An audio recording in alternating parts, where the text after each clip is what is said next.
ଆଜିର ଅନୁଚିନ୍ତା ସମୟ ଯେତେବେଳେ ପରୀକ୍ଷା ନିଏ ସବୁ ଦିଗରୁ ପ୍ରହାର କରିଥାଏ। ସିଏ ଧନୀ ହେଉ କି ଗରିବ ହେଉ, ଜ୍ଞାନୀ ହେଉ କି ଅଜ୍ଞାନୀ ହେଉ। ଆଜିକାଲି ଦୁନିଆରେ ପାଖରେ ପଇସା ଥିଲେ ହାଉ ଆର୍ ୟୁ, ଆଉ ପାଖରେ ପଇସା ନଥିଲେ ହୁ ଆର୍ ୟୁ।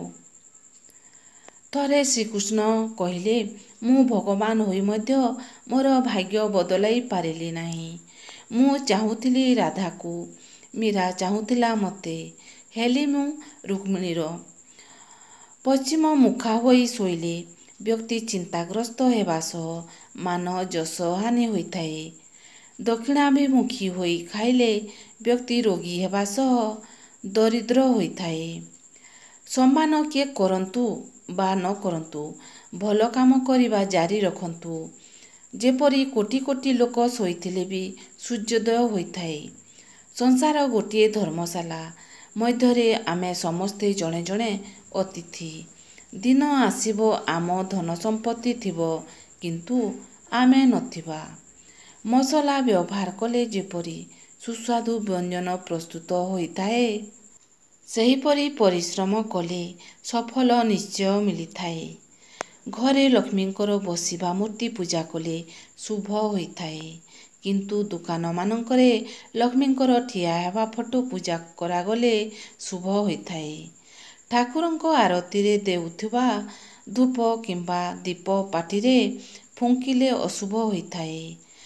ଜୀବନର ବାସ୍ତବତା, ତୁମେ ଯଦି ଖୁସିରେ ରହିବ, ଲୋକେ ତୁମକୁ ଦେଖି ହସିବେ। ତୁମେ ଯଦି କଷ୍ଟରେ ଥିବ, ତେବେ ଲୋକେ ତୁମକୁ ନୀତିବାଣୀ ଶୁଣାଇବେ। ନିଜ ଭିତରେ ଥିବା କଷ୍ଟକୁ ଯେତେ ଯାହା ଆଗରେ କୁହନ୍ତୁ, ନିଜ କଷ୍ଟକୁ ନିଜ ଛଡ଼ା କେହି ବୁଝିପାରିବେ ନାହିଁ। ସିକ୍ରେଟ କଥା ଘନିଷ୍ଠ ବନ୍ଧୁକୁ ବି କୁହନ୍ତୁ ନାହିଁ। ଯଦି ସେହି ଘନିଷ୍ଠ ବନ୍ଧୁଙ୍କ ସହିତ ଯଦି ଶତ୍ରୁତା ହୋଇଯାଏ, ତାହେଲେ ତୁମେ ମିତ୍ର ଭାବି କହିଥିବା କଥାଟି ତୁମ ବିପକ୍ଷରେ ଅସ୍ତ୍ର ଭଳି ୟୁଜ୍ କରିବ। ଭୁଲ କଥାକୁ ସମର୍ଥନ କରି ସମସ୍ତଙ୍କର ପ୍ରିୟ ହେବା ଅପେକ୍ଷା ଠିକ୍ କଥା କହି ସମସ୍ତଙ୍କର ବିରୋଧୀ ହୋଇ ଏକୁଟିଆ ରହିବା ସବୁଠୁ ଭଲ। କାହାର ରାଣ ଖାଇ ମିଛ କଥା କହିଲେ କେହି ମରିଯାଏ ନାହିଁ, କେବଳ ବିଶ୍ୱାସ ମରିଯାଏ। କୌଣସି ମନ୍ଦିରକୁ ଦର୍ଶନ କରିବାକୁ ଗଲେ ପ୍ରଥମେ ମନ୍ଦିରର ମୁଖଶାଳାରେ କିଛି ସମୟ ନିଶ୍ଚୟ ବସନ୍ତୁ। ତୃତୀୟ ନେତ୍ର ଥିବା ଦେବାଦେବୀଙ୍କୁ ଭକ୍ତି ଓ ନିଷ୍ଠାର ସହ ପୂଜାର୍ଚ୍ଚନା କରିବା ଦ୍ୱାରା ମନୋକାମନା ଅବିଳମ୍ବେ ପୂରଣ ହୋଇଥାଏ। ଯଦି ବାରମ୍ବାର ଦୁର୍ଘଟଣାର ସମ୍ମୁଖୀନ ହେଉଛନ୍ତି, ତେବେ ଘରୁ ବାହାରକୁ ଯିବାବେଳେ 2 କେରା ଦୁବ ସାଙ୍ଗରେ ନେଇକି ଯାଆନ୍ତୁ। ଯେଉଁ ଲୋକ ଦୁର୍ବ୍ୟବହାର କରେ, ତାହା ଭିତରେ ଅହଙ୍କାର ଭର୍ତ୍ତି ହୋଇକି ଥାଏ। ସେହି ପ୍ରକାର ବ୍ୟକ୍ତିଙ୍କଠାରୁ ଦୂରେଇ ରୁହନ୍ତୁ। ଗୋଟେ ନାରୀ ହେଉଛି ଗୋଟେ ଧୂପକାଠି, ଯାହା ମଧ୍ୟରେ ସହନଶୀଳତା ଥାଏ, ନମ୍ରତା ଥାଏ। ସେ ନିଜକୁ ଧୀରେ ଧୀରେ ଜଳାଇ ନିଜ ପରିବାରକୁ ଆଉ ସମାଜକୁ ଆଲୋକିତ କରିଥାଏ। କାହାକୁ ଭୁଲ ବୁଝିବା ପୂର୍ବରୁ ତା'ର ପରିସ୍ଥିତି ବିଷୟରେ ବୁଝିବାକୁ ଚେଷ୍ଟା କରନ୍ତୁ। ମଣିଷକୁ 3ଟି ଜିନିଷ ଧ୍ୱଂସ କରିଥାଏ। ତାହା ହେଉଛି ଲୋଭ, ଅହଙ୍କାର ଏବଂ ହିଂସା। କିଛି ପାଇଲେ ତ ସମସ୍ତେ ହସିବା ଜାଣନ୍ତି।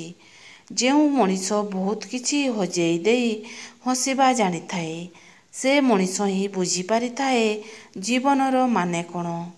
ଲୋକେ କହନ୍ତି, ମୁଁ କ'ଣ କରିବି, ମୁଁ କିଛି କରିପାରୁନି, ମୋର କେହି ସାହାରା ନାହିଁ। କିନ୍ତୁ ମନେ ରଖନ୍ତୁ, ବେସାହାରା ଲୋକ ହିଁ ଇତିହାସ ରଚିଥାନ୍ତି। ନିଜେ ପଛକୁ ହଟିଗଲେ ଯଦି କାହାର ମଙ୍ଗଳ ହେଉଛି, ତାହେଲେ ପଛକୁ ହଟିଯିବାରେ କିଛି ଅସୁବିଧା ନାହିଁ। ଏ କଳିଯୁଗରେ ତୁମେ ଯାହା ପାଇଁ ବି ଯେତେ ଭଲ କାମ କରନା କାହିଁକି, ଦିନେ ନା ଦିନେ ସେ ପ୍ରମାଣ କରିଦେବ ମୋ ପାଇଁ ତମେ କ'ଣ କରିଛ ବୋଲି। କଳିଯୁଗ ବନ୍ଧୁ, ସବୁବେଳେ ସତର୍କ ରୁହନ୍ତୁ। ଆଜିର ଅନୁଚିନ୍ତା ଯଦି ପସନ୍ଦ ଆସିଲା, ଲାଇକ୍, ସବସ୍କ୍ରାଇବ୍, ସେୟାର କରନ୍ତୁ ବନ୍ଧୁ। ଥ୍ୟାଙ୍କସ୍ ଫର ୱାଚିଂ।